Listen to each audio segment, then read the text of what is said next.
88면입니다.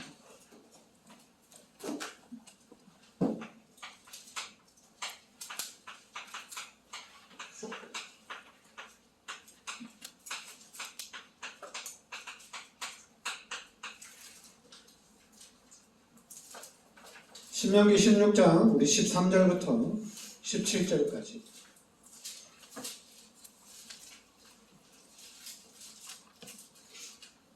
같이 우리 합독하겠습니다. 너희 타작마당 포도주 틀에 소출을 거두어 드린 후에 이래 동안 초막절을 지킬 것이요 절기를 지킬 때에는 너와 내 자녀 노비와 내 성중에 거주하는 레위인과 객과 고아와 과부가 함께 즐거워하되 내 하나님 여호와께서 택하신 곳에서 너는 이래 동안 내 하나님 여호와 앞에서 절기를 지키고 내 하나님 여호와께서 내 모든 소출과 내 손으로 행한 모든 일에 복 주실 것이니 너는 온전히 즐거워할지니라. 너희 가운데 모든 남자는 1년에 3번 곧 무교절과 칠칠절과 초막절에 내 하나님 여호와께 택하신 곳에서 여호와를 배웁되 빈손으로 여호와를 배웁지 말고 각 사람이 내 하나님 여호와께서 주신 복을 따라 그 힘대로 드릴지니라. 아멘. 네, 오늘은 우리가 추수감사주일 예배로 우리가 하나님께 영광을 돌립니다. 우리가 이제 절기를 따지면은 우리가 이제 6월절 가장 첫 번째 이제 6월절 이스라엘 백성들이 애굽에 400년 동안 노예 살다가 모세와 함께 피 바르고 이스라엘 백성들이 노예에서 해방된 날입니다. 6월절에는 우리가 피 바르고 400년 노예에서 해방된 날이죠. 그리고 이제 두 번째 우리가 이제 맥추절을 얘기합니다. 성경 말 그대로는 보리를 거두고 난 후에 절기를 지키는 건데 우리가 이거는 우리가 오순절이라고 얘기하죠. 오순절 하면은 사도행전 2장에 마가다락방에 오순절이 되었을 때 바람 같은 불 같은 성령의 역사가 각 사람에게 임했죠. 그래서 이 오순절을 시작으로 해서 로마 복음화까지 연결이 됩니다. 그러니까 맥추절은 우리가 오순절. 그 다음에 이제 오늘이 추수감사절이에요. 추수감사절인데 이 추수감사절은 오늘 그 15절 말씀대로 내 하나님 여호와께서 택하신 곳에서 너는 이래 동안 내 하나님 여호와 앞에서 절기를 지키고 내 하나님 여호와께서 내 모든 소출과 내 손으로 행한 모든 일에 복 주실 것이니 너는 온전히 즐거워할지니라. 그러니까 내 모든 소출과 내 손으로 행한 모든 일에 복을 줄 것이다. 그러니까 이 추수감사절은 한마디로 진짜 추수 다 끝나고 난 후에 하는 겁니다. 그리고 이제 이거는 우리가 수장절이다 이렇게 얘기하죠. 수장절. 그리고 이제 초막절. 그리고 이제 장막절이다 이렇게 얘기하거든요. 그러니까 6월절 이스라엘 백성들이 피를 바르고 노예에서 해방이 됐습니다. 그러면서 이제 광야길을 가는데 오순절 역사는 성령의 역사거든요. 이스라엘 백성들이 광야길을 가는데 그 광야의 40년 동안 하나님께서 지키시고 보호해 주셨다는 얘기입니다. 그리고 또 이제 어느 정도로 보이냐면 추수할 정도로 하나님이 이스라엘 백성들을 지켜주시고 보호했다는 얘기예요. 그리고 이제 추수해서 창고에 모아드릴 정도로 또 하나님이 복을 주셨다는 얘기입니다. 그래서 여러분들이 올해도 이제 2024년도도 다시 나왔어요. 다시 나왔는데 이제 마지막에 이제 이번 주 수요일부터 우리 인도네시아 캠프를 합니다. 작년에는 캠프를 통해서 보고로 임마누엘 교회가 세워졌어요. 완벽하게 세워졌어요. 그리고 이제 조코 목사님을 통해서 지금 엄청난 사역의 문들이 또 열려지고 있습니다. 그리고 이제 올해 이제 또 거의 마지막에 이제 또 인도네시아 캠프를 들어가는데 이번에도 하나님께서 또 큰 문을 열어주실 수 있도록 여러분들 좀 기도 많이 해주시기 바랍니다. 특히 이제 전수빈 선교사님을 놓고도 기도 많이 해주시기 바랍니다. 그러니까 여러분들이 우리가 이 구원, 하나님 우리를 구원하시고 구원하신 우리를 하나님께서 정확하게 성령으로 인도해 가신다는 얘기입니다.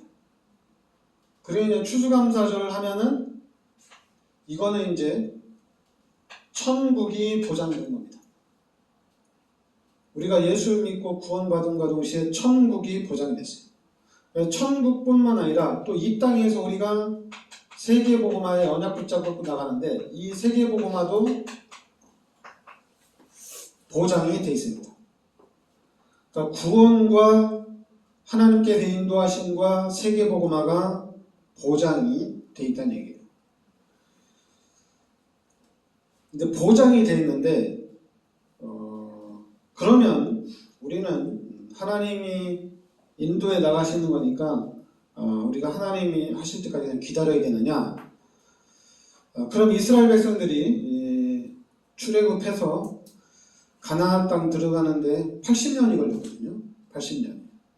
그리고 출애굽의 1세대들은 여호수아, 갈렙 두 사람만 가나안 땅에 들어갔어요. 나머지는 광야에서 다 죽었어요.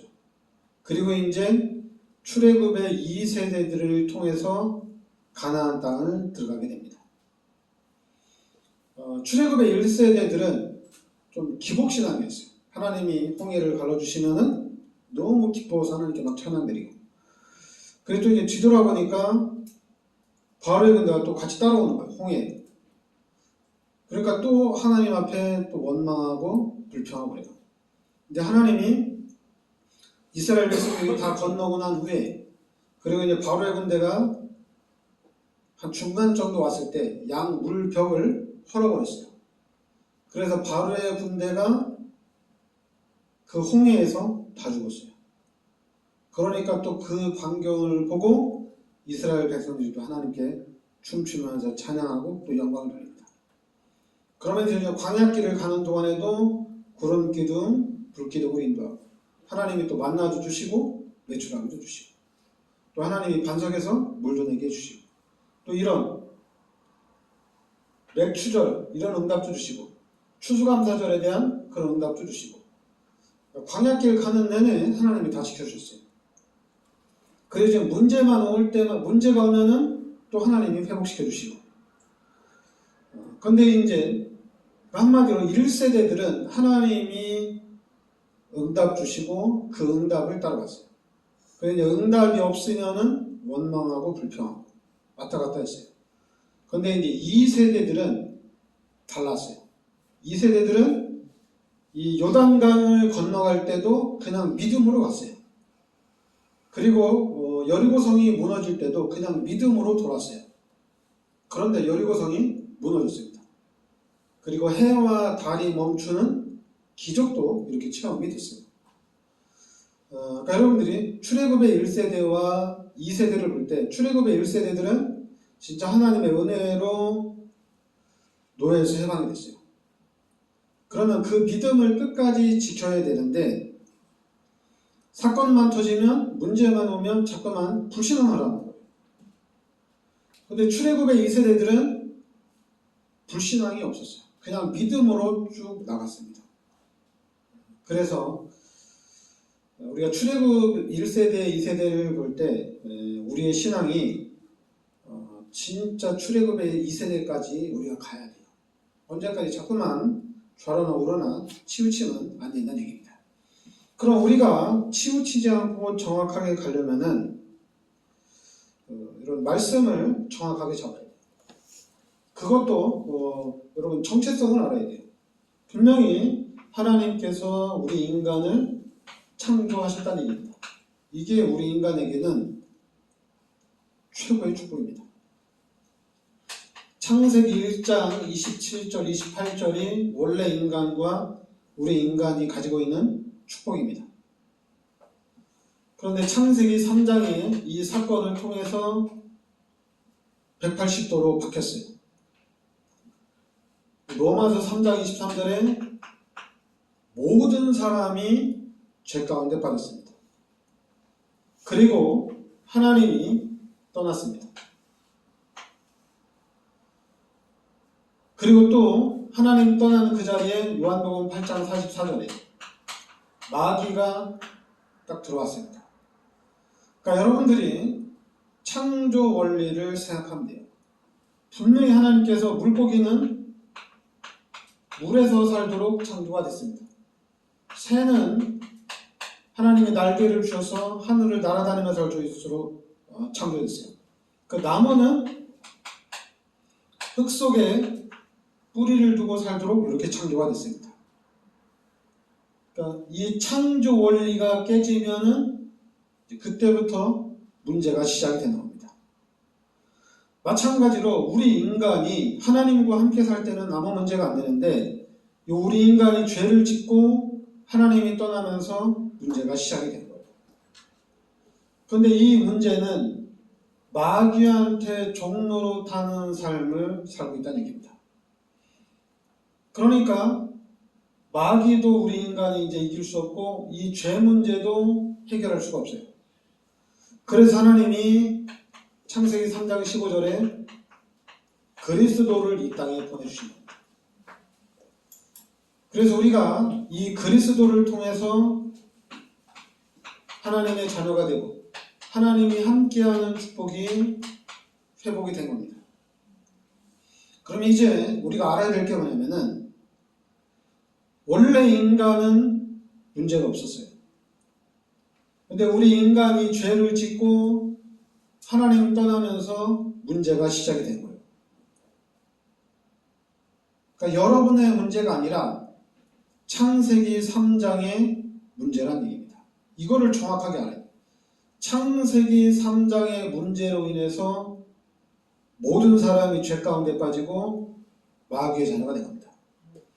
그래서 여기에서 이제는 우상 문제, 당연히 정신 문제, 그리고 육신의 문제, 내세 문제, 후대 문제, 이건 이제 간략하게 우리가 이제 정리를 한 거고 엄청 많은 문제들이 있겠죠. 여러 가지 문제들이 있습니다. 근데 이 문제가 창세기 3장의 사건이 아니라면은 이 문제가 안 일어났겠죠. 원래 인간의 축복을 누리겠죠. 창세기 3장의 문제 때문에 지금 이런 문제들이 생겨난 겁니다. 왜 그렇게 사람이 악하냐? 창세기 3장 문제 때문에 그래요. 저는 더 구체적으로 얘기하면은 귀신이 그렇게 우리 인간을 멸망시킨 겁니다. 아예 이 사단이 이 하나님과 정반대되는 것으로 아예 시스템을 딱 구축을 해놨어요. 이 안에서 그냥 뱅글뱅글 돌죠. 빠져나가지 못하죠. 그래서 아예 이 부분으로 각인시키고 이제 뿌리 내리고 체질화를 시켰다는 얘기입니다. 그래서 우리가 그리스도의 은혜로 구원받고 하나님의 자녀가 됐는데도 여러분 요 각인되고 뿌리 내리고 체질화된 것이 안 바뀌는 거예요. 그러니까 여러분들이 원래 인간은 어떤 인간인지 알아야 되고 그래 창세기 3장 문제 때문에 생긴 거를 알아야 되고 그 다음에는 여러분들이 예수님이 나의 모든 죄를 십자가에 대속해 주셨기 때문에 그럼 당연히 예수 믿는 사람들은 신앙생활을 잘해야 돼요. 그 예수님이 다 끝내주셨기 때문에 하나님의 자녀들은 구원받은 여러분들은 하나님의 축복을 받아야 돼요. 근데 신앙생활도 잘해야 되고 하나님의 축복도 받아야 되는데 이게 안 되는 거예요. 그 안 되는 이유 중에 하나가 뭐냐면은 각인된 것 때문에 안 되는 겁니다. 각인된 것 때문에. 그리고 또 영적으로 사탄이 계속적으로 공격을 한다는 얘기입니다. 눈에 보이게 공격을 하면은 그냥 우리가 당연히 백전백승이죠. 눈에 안 보이게 하고 그리고 어떤 이런 이런 시스템을 만들어 놓고 그냥 아예 걸려 넘어지도록 해놨기 때문에 이런 부분들이 우리가 좀 눈이 열려져야 돼요. 이게 눈이 안 열려지면은 그러니까 우리 기독교인들이 어떻게 살아야 되는지 또 무엇을 위해 살아야 되는지 이런 부분들을 잘 모르는 거예요. 그러니까 어디에 집중을 해야 되는지도 모르는 거예요. 자꾸만 요 사단이 만들어 놓은 요 우상, 종교 시스템, 내가 성공을 해서 내가 응답을 받아서 나 하나님 앞에 큰 영광 돌리겠다. 내가 좀 크게 축복받아서 하나님 앞에 크게 영광 돌리겠다. 내가 성공을 해서 내가 세계복음하겠다. 그게 다 어디서 나온 거냐면은 우상이에요. 종교에서 나온 거예요. 종교의 시스템입니다. 그리고 어떤 사람들은 말씀을 들으면서 이게 이제 이해가 되어서 깨달아지니까 가만히 있어라 또 이렇게 얘기하고, 네가 한다고 되는 게 아니다. 하나님이 하셔야 된다. 진짜로 하나님이 하셔야 된다 이렇게 해야 되는데, 근데 자꾸만 너무 이렇게 혼동되는 경우가 너무 많아요. 신앙생활 하는 데 있어서. 그러다 보니까 앞으로 나아가야 되는데 나가지 못해요. 나간다고 하는데 그게 바로 종교적인 시스템이에요. 여기서 벗어나지 못해요. 그럼 이제는 여러분과 제가, 우리 교회가 이걸 바꿔나가야 돼요. 근데 어떻게 바꿔나가냐면은 요 입만이에요. 하나님이 지금 내 안에 성령으로 하나님이 함께 하시거든요. 이걸로 바꿔나가야 돼요. 자꾸만 요 각인되고 뿌리 내리고 체질화된 거다 치유받아야 된다. 여러분 그 속담이 있잖아요. 3살 버릇이 8까지 간다고. 각인되고 뿌리 내리고 체질화된 거 치유받는 거에 그렇게 중요한 것보다도 3살 버릇이 8까지 간다면은 그럼 치유가 안 되는 거거든요. 변화가 안 되는 거예요. 그럼 차라리 임마누엘을 누리는 게 더 나아요. 이 부분을 찾아서 이 부분을 확실하게 하고 이 부분을 누리는 게 훨씬 낫습니다. 그리고 가장 중요한 게 뭐예요? 3살 버릇이 8까지 가니까 우리 후대들에게 계속적으로 얘기해야 돼. 우리 후대들에게. 다른 얘기하면 안 되고 요 예수가 그리스도라는 이 부분을 계속 얘기해 줘야 돼요. 그래서 우리 후대들이 예수가 그리스도다 이렇게 깨닫는 순간에, 예수가 그리스도다 이 언약을 잡는 순간에 이건 놀라운 일이 일어납니다. 그리고 만약에 예수가 그리스도가 안 된다면은 그러면 그러니까 이제 우리 잔소리를 계속 해야죠. 잔소리 계속 해야죠. 공부해라. 계속 얘기해줘야 됩니다. 공부해라. 네가 세계복음 하려면은 또 영어도 해야 되고, 미국 복음 하려면 영어도 하고 스페인어도 해야 되고, 유럽 복음 하려면 많은 공부를 해야 되지 않냐. 공부해라. 이 얘기를 계속 해야 됩니다. 결과를 바라볼 필요는 없죠. 우리는 결과보다는 여러분들이 해야 할 일을 계속 하는 거예요. 우리 자녀들이 잘못 가고 있으면은 그렇게 하지 마라. 계속 얘기를 해야 돼요. 계속 얘기를 해야 됩니다. 그런데 이제 계속 얘기하는데 화나게 하면 안 되겠죠. 각인을 시켜야 되겠죠. 각인을 계속 시키는 얘기를 해야 되겠죠. 근데 만약에 이제 좀 너무 화나게 얘기하거나 너무 기분 나쁘게 얘기하면은 도망을 가겠죠. 그죠? 도망을 가겠죠. 그리고 이제 듣지 않겠죠. 그러면 안 들으니까 또 얘기를 또 못하고. 그러니까 여러분 이것도 저것도 아니면은 그럼 우리 후대들을 놓고 여러분들은 진짜 말씀 붙잡고 요한복음 14장 14절 말씀 붙잡고 그럼 기도하셔야 돼요. 진짜로 기도해야 됩니다. 후대를 놓고 여러분 계속 기도해야 돼요. 사단이 뭐 이렇게도 속이고 저렇게도 속이고, 속이는 이유는 딱 하나예요. 그 중에 첫 번째가 뭐냐면은 기도 못하게 하는 겁니다. 사단의 전략. 기도 안 하게 하는 거예요. 제가 좀 전에도 얘기했지만은, 아니 지금 우리 복음 가진 목사님들이 모여서 기도하면은 이게 얼마나 큰 축복이에요. 근데 복음 깨달았다는 목사님들이 모였는데 기도는 잠깐 하고 포럼을 거의 한 30분에서 거의 1시간씩 하는 거예요. 포럼을. 그러니까 그 포럼을 몇 년 동안 하니까 진짜 말을 잘해. 말을. 그 말을 잘한다는 얘기는 연결을 잘해. 연결을. 어떤 새로운 지식, 진짜 합당한 지식을 얘기하는 것이 아니라 그냥 이렇게 넘어가는, 넘기는 그런 말을 너무 잘해요. 시간대로는. 만약에 목사님들이 모여서 기도하기 시작했다면은 기적이 일어나겠죠. 여러분, 기도는 엄청난 힘이 있습니다. 기도하셔야 돼요.